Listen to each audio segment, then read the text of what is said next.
بہرحال علیمہ خانم کو لگتا ہے کہ وہ اپوزیشن لیڈر ہیں تو ان کے پاس ایک طاقت ہے, وہ کم سے کم خود نہیں کرتے, ہماری ملاقات تو کروا سکتے ہیں, عمران خان کو اسپتال تو لے جایا جا سکتا ہے. اور محمود اچکزئی سے وہ کہتے ہیں جی ہم نے درخواست کی اور یہ وہ کر سکتے ہیں, یہ انہیں اس بات کا یقین ہے. یہ ہے جی عمران خان صاحب کی بہنوں کے بیانات. بیرسٹر گوہر نے ایک سٹیٹمنٹ جاری کیا جس میں انہوں نے شدید تشویش کا اظہار کیا ہے.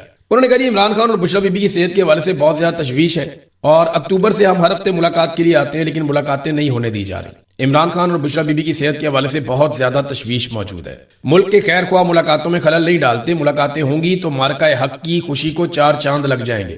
اچھا یہ ہر جگہ پہ نا بیرسٹر گوہر صاحب بھی جو ہے نا وہ خوشامد کر کے رستہ نکالنے کی کوشش کرتے ہیں کہ کچھ بھی کر کے آرمی چیف کسی طرح خوش ہو جائے اور وہ عمران خان سے ملاقات کی اجازت دے دیں. دیکھیں آرمی چیف کا مسئلہ بیرسٹر گوہر صاحب آپ سے نہیں ہے, آپ سے تو وہ راضی ہیں, بہت خوش ہیں. وہ تو علی امین گنڈا پور سے بھی خوش تھے, بہت سارے اور لوگ ہیں ان سے بھی خوش ہیں. وہ عمران خان سے ناخوش ہیں. عمران خان کی ملاقاتیں بند کر کے آرمی چیف نے سزا پاکستان تحریک انصاف کو نہیں دی, آرمی چیف نے عمران خان کو سزا دی ہے. اور جب تک عمران خان کمپرومائز نہیں کرتا, یہ جو زبان آپ استعمال کرتے ہیں یہ زبان اگر عمران خان استعمال کریں تو عمران خان کی ملاقاتیں فوری طور پہ کھل جائیں گی. لیکن عمران خان فیلڈ مارشل عاصم منیر کے سامنے گھٹنے نہیں ٹیک رہے. عاصم منیر صاحب کو اپنا قد اتنا بڑا محسوس ہو رہا ہے کہ انہیں لگتا ہے کہ عمران خان کی کیا اوقات ہے, میں اس سے گھٹنے ٹکواؤں گا, کیونکہ امریکی صدر ان کی تعریف کرتا ہے, امریکی صدر انہیں ملتا ہے اور وہ اس میں اپنے آپ کو ایک بہت بڑی شخصیت سمجھ رہے ہیں. لیکن پاکستان میں اگر آپ ایک کونسلر کا الیکشن بھی کروا لیں تو عمران خان صاحب عاصم منیر صاحب کو نہیں جیتنے دیں گے. یہ بات عاصم منیر صاحب بھی اچھی طرح جانتے ہیں اور پاکستان کا ہر شہری اچھی طرح جانتا ہے, تمام پولیٹیکل پارٹیز بھی جانتی ہیں. لیکن معاملہ یہ ہے نا کہ بندوق اس وقت عاصم منیر صاحب کے ہاتھ میں ہے, فوج کی کمانڈ ان کے پاس ہے اور فوج کو پاکستان میں سیاست کے لیے کس گھٹیا طریقے سے استعمال کیا جاتا ہے ہمیشہ سے, یہ ہم سب اچھی طرح جانتے ہیں. یہاں پہ سلمان اکرم راجہ صاحب بھی پہنچے, انہوں نے کہا کہ جناب ہم ساری کارکن ہیں, عمران خان صاحب سے ملاقات کے دن سب کو آنا چاہیے. اچھا انہوں نے نا مکس کر دیا کہ کارکن ہو یا لیڈر ہو, ہم سارے کارکن ہیں, ہم سب کو آنا چاہیے. نہیں, جو پارلیمنٹیرینز ہیں ان کی ذمہ داری زیادہ ہے, یہ عمران خان کی بہنیں کہتی ہیں. لیکن سلمان اکرم راجہ صاحب نے گول مول کر کے کہہ دیا کہ اگر کوئی نہیں آتا تو اس کے پاس نہ آنے کی مضبوط وجہ ہونی چاہیے. بہنوں کی کال ہو یا پارٹی کی کال ہو, یہ کوئی وجہ نہیں ہے, کال کے بغیر بھی آنا چاہیے. اگر کوئی احتجاج پر نہیں آتا تو اس کو بتانا ہوگا کہ وہ کیوں نہیں آ رہا. ایک دن جو عمران خان سے ملاقات کے لیے مقرر ہے, اس دن بھی اگر ملاقات نہیں کروائی جا رہی تو یہ آئین اور قانون کی خلاف ورزی ہے. یہ آئین اور قانون کی خلاف ورزی کی بات کر رہے ہیں. ادھر راولپنڈی کی انسداد دہشت گردی کی عدالت نے عمران خان سے ملاقات کی درخواست غیر ضروری اور فضول قرار دے کر خارج کر دی ہے. آپ اندازہ کریں کہ ایک قیدی جیل کے اندر ہے اور اس کے وکالت نامے بھی سائن نہیں ہو پا رہے. ابھی جو عمران خان صاحب کا کیس لگا ہوا ہے اس میں دوبارہ اپیل میں جانا چاہتے ہیں عمران خان صاحب کے وکلا, جو ہائی کورٹ کا فیصلہ ہے. وہ کہتے ہیں جناب ہم نے وکالت نامہ سائن کروانا ہے, ہم نے اپیل کے اندر جانا ہے.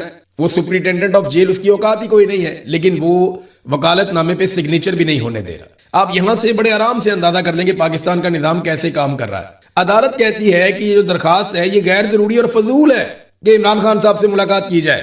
حالانکہ نواز شریف صاحب کی جو روزانہ کی ملاقاتوں کی ایوریج ہے وہ 22 ملاقاتیں پر ڈے بنتی ہیں. یعنی جس دن وہ ملاقات کرنے کے لیے بیٹھتے تھے اس دن سینکڑوں لوگ آ جاتے تھے اور میاں صاحب سیشنز کے اندر ملتے تھے کہ اب ان کو بلا لو, اب یہ پارٹی بلا لو, اب اتنے لوگوں کو بلا لو, اب یہ والا گروپ بنا لو, پرسوں میں ایم پی ایس کو ملوں گا, اس دن میں ایم این ایس کو ملوں گا, اس دن جو ہے وہ میں فیملی کو دوں گا سارا دن, اس دن میں اپنے دوستوں سے ملوں گا, دوستوں کا ٹائم یہ ہے. تو میاں نواز شریف صاحب کی تو موجیں تھی جیل میں ملاقاتوں کی. یہی ملاقاتیں شہباز شریف کو میسر تھیں, یہی ملاقاتیں باقی جو لیڈرز ہیں ان سب کو میسر تھیں, لیکن نواز شریف صاحب کی تو موجیں ہی موجیں تھیں. اب معاملہ یہ ہے کہ وہیں پہ اسی ملک کے اندر عدالتیں کہہ رہی ہیں کہ عمران خان صاحب سے ملاقات کی جو درخواست ہے وہ غیر ضروری ہے اور فضول ہے, لہذا اس کو خارج کیا جا رہا ہے.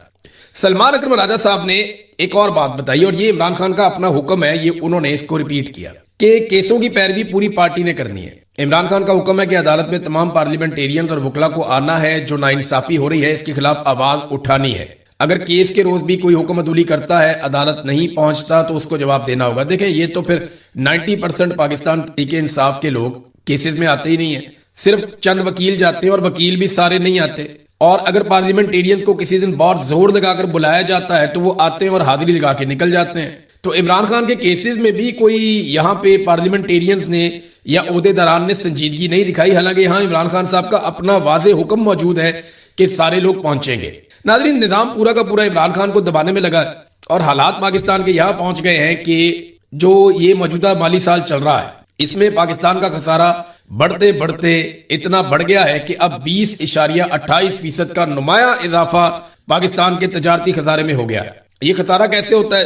جب آپ چیزیں بنا کر پاکستان سے باہر بھیج رہے ہیں ان کی مالیت کم ہے, جو آپ باہر سے پاکستان میں منگوا رہے ہیں ان کی مالیت زیادہ ہے، تو یہ دونوں کی قیمتوں کا جو فرق ہوتا ہے اس کو کہتے ہیں تجارتی خسارہ، کہ ہم نے کم مال بیچا اور زیادہ مال خریدا دنیا سے۔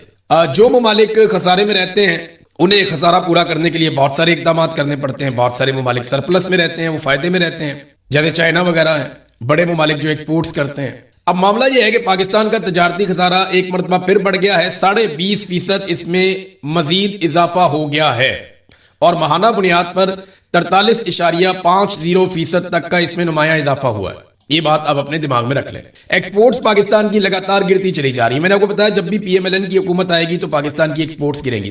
ہو یہ رہا ہے، نہ پاکستان کی ملٹری اسٹیبلشمنٹ کے پاس ایسا کوئی فارمولا ہے کہ پاکستان سے ایکسپورٹس بڑھ جائیں، نہ ایسا کوئی فارمولا ہے کہ پاکستان کے اندر سرمایہ کاری آ جائے۔ یہ دونوں چیزیں جب نہیں ہوں گی تو ملک کیسے چلے گا؟ تو اس وقت جو ملک چلایا جا رہا ہے، جیسے عاصم منیر اور شہباز شریف تو چلیں ویسے ہی بیٹھے ہوئے اسٹیئرنگ ویل کے اوپر، یہ ملک اس طریقے سے چلا رہے ہیں، دو ہی طریقے ہیں۔ نمبر 1 قرضے، بھاری قرضے، اور نمبر 2 بھاری بھرکم ٹیکسز عوام کے اوپر، ایسے ٹیکسز جن کا کوئی جواز بھی نہیں ہے وہ لگائے جا رہے ہیں۔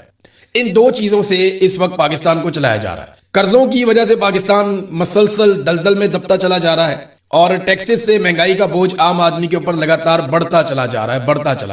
اور اب یہ ایک اور خبر آئی ہے، ایکسپورٹ میں لگاتار پاکستان میں گراوٹ ہوتی چلی جا رہی ہے، یعنی جب بھی پی ایم ایل این کی حکومت آتی ہے نا، ایکسپورٹس نیچے جاتی ہیں۔ میں نے آپ کو بتایا تھا کہ نواز شریف کی حکومت 2013 میں آئی تھی تو $1.5 ارب کی ایکسپورٹس 5 سال کے بعد انہوں نے کم کر دی تھی۔ پھر عمران خان صاحب اس کو لے کر گئے، لگ بھگ $9 ارب کا انہوں نے اس میں اضافہ کیا، کورونا کے باوجود اضافہ کیا، اور پھر نواز شریف صاحب کی حکومت آئی، پھر دوبارہ گراوٹ شروع ہو گئی، یہ $8-9 ارب پھر نیچے لے گئے۔ اور ابھی جو اطلاع آئی ہے وہ یہ ہے کہ 10 ماہ کے اندر پاکستان کی جو ایکسپورٹس ہیں جو پاکستان نے کی ہیں دنیا کو، ان کی مالیت پچھلے سال 26.89 ارب تھی، اور اس سال جو ہے وہ اس کی مالیت کم ہو کے 25.21 ارب ہوگی، یعنی $1.5 ارب کی مزید ایکسپورٹس پاکستان میں کم ہو گئی۔ اب یہ لگاتار نقصان ہے جو پاکستان کو برداشت کرنا پڑ رہا ہے، اور یہ ملٹری اسٹیبلشمنٹ کے غلط فارمولوں اور غلط فیصلوں کی وجہ سے ہو رہا ہے۔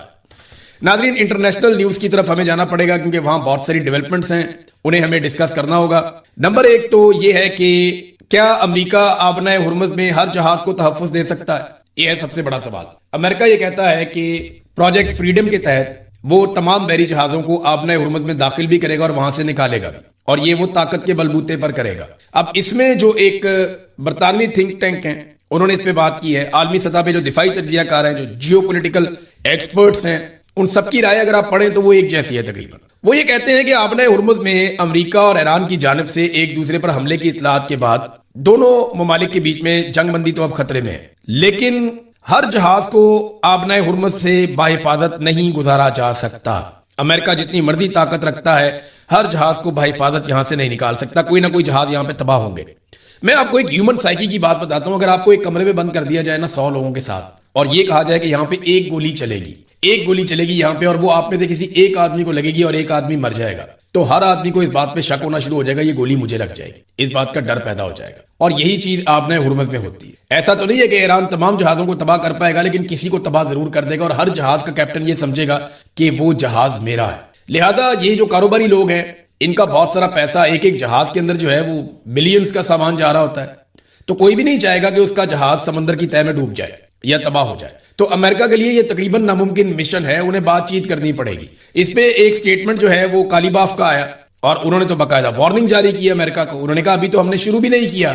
یہ کالیباف آپ جانتے ہیں مذاکراتی کمیٹی کے ہیڈ سے پہلے، اور اس کے علاوہ کالیباف جو ہے وہ ایرانی سپیکر بھی ہیں۔ تو انہوں نے کہا آبنائے ہرمز میں امریکہ اور اس کے اتحادیوں کی پالیسیوں کے باعث صورتحال مزید کشیدہ ہو رہی ہے، اور خطے میں ایک نئی طاقت کا توازن تشکیل پا رہا ہے۔ امریکہ اور اس کے اتحادیوں نے جنگ بندی کی خلاف ورزی کرتے ہوئے آبنائے ہرمز میں جہاز رانی اور توانائی کی ترسیل کو خطرے میں ڈال دیا ہے۔ ایران اس صورتحال سے بخوبی آگاہ ہے، اور موجودہ حالات امریکہ کے لیے قابل برداشت نہیں رہیں گے۔ آبنائے ہرمز میں ایک نئی مساوات بن رہی ہے جس کے اثرات عالمی سطح پر مرتب ہوں گے، جبکہ ایران نے ابھی اپنی مکمل حکمت عملی بھی شروع نہیں کی۔ یعنی وہ کہہ رہے جی ابھی تو ہم شروع بھی نہیں ہوئے۔